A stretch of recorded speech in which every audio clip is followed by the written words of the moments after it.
হাই আজি মই দুপৰীয়া ভাতত লৈ বহিছোঁ ভাত কেৰেলা ভাজি, তিতা কেৰেলা ভাজি আৰু মচুৰ দালৰ পকৰা আৰু এইটো হেৰি জিকা দি এই মচুৰ দালৰ পকৰা দি বনাইছোঁ আৰু মাছ, পোস্ত, জিৰা, সৰিয়হ আৰু বেঙেনা দি বনাইছোঁ মাছ আৰু নেমু টেঙা আছে। খাম। গৰমত পাকঘৰত বহা নাই, এই মুখৰ ৰুমটো ড্ৰয়িং ৰুমত বহি গৈছে। কি কৰিম আৰু গৰমত ভাল লগা নাই। এইকেইদিন দৌৰি দৌৰি একদম ভাগৰি গৈছোঁ। এই বাহিৰৰ কাম আছিলে কিছুমান, সেইবোৰ কৰিব যাব লাগে মোৰ। মই আজিও ভাগৰি আছোঁ। বাহিৰত খাই আহিম বুলি ভাবিছিলোঁ, তাৰপিছত সদায় সদায় খোৱা ভাল নহয় ন, যে ঘৰতে বনাই খাওঁগৈ। বেগেতে গুচি আহিলোঁ, সেইকাৰণে ঘৰত বনাব পাৰিলোঁ। বেগেতে নাহিলে মই বাহিৰতে খাই আহোঁ। 3টা বাজি গ'লে মই বাহিৰত খাই আহোঁ। 3টা বাজি গ'লে মই ঘৰত আহি বনাম কেইটা? 2টা, 2:30 বা 3টা বাজি গ'লে মই বাহিৰতে খাই আহোঁ। পৰঠা চৰঠা, মই ৰুটি খাই ভাল পাওঁ।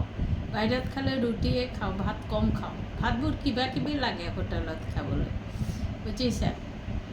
পূৰা মোৰ চেহেৰা দেখি গম পাইছে কেনেকুৱা ভাগৰি আছোঁ। তাৰপিছত মোৰ দুপৰীয়া খোৱাটো কেনেকুৱা হ'ব, মানে কেনেকুৱা হ'ল তোমালোকে ক'বা আৰু কমেণ্টছত জনাবা কেনেকুৱা হ'ল, ভাল হ'ল নে নাই। তেনেহ'লে মই খাওঁ, তোমালোকে ভালে থাকিবা, হাঁহি থাকিবা। মোৰ আজি আৰু শক্তি নাই, মই খাম আৰু শুম। বাচন চাচন মই ভাত খোৱাৰ আগতে চব ধুই পেলাওঁ, চব ধুই মেলি একদম গেছ চেছ মুচি আজৰি হৈ ভাতটো খাম, কাঁহীটো ধুম। মই ভাত খাই এগালো বাচন ধুব মন নাযায়। মই আগৰ ভিডিঅ'টো কৈছোঁ। মোৰ এতিয়া ভাত খাম আৰু এই কাঁহীটো ধুম আৰু টেবুলটো মুচিম।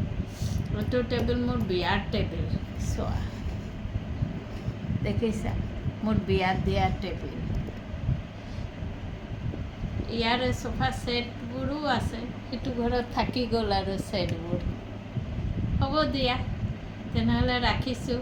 ভালে থাকিবা, হাঁহি থাকিবা আৰু মোক লাইক কমেণ্ট কৰিবা। আৰু মোৰ আজি দুপৰীয়া আহাৰটো কেনেকুৱা হৈছে তোমালোকে কমেণ্টছত জনাবা দেই। পাহৰি নাযাবা, কমেণ্টছত জনাবা। তোমালোকৰ কাৰণে ৰ'দত আহি কষ্ট কৰি বনাইছোঁ যে সিহঁতকো দেখুৱাওঁ, ময়ো খাওঁ। খালি তোমালোকৰ কাৰণে নহয়, মোৰ স্বাস্থ্য ভাল থাকিবৰ কাৰণে। দুইটাই মিলাই। ঠিক আছে, ৰাখিছোঁ।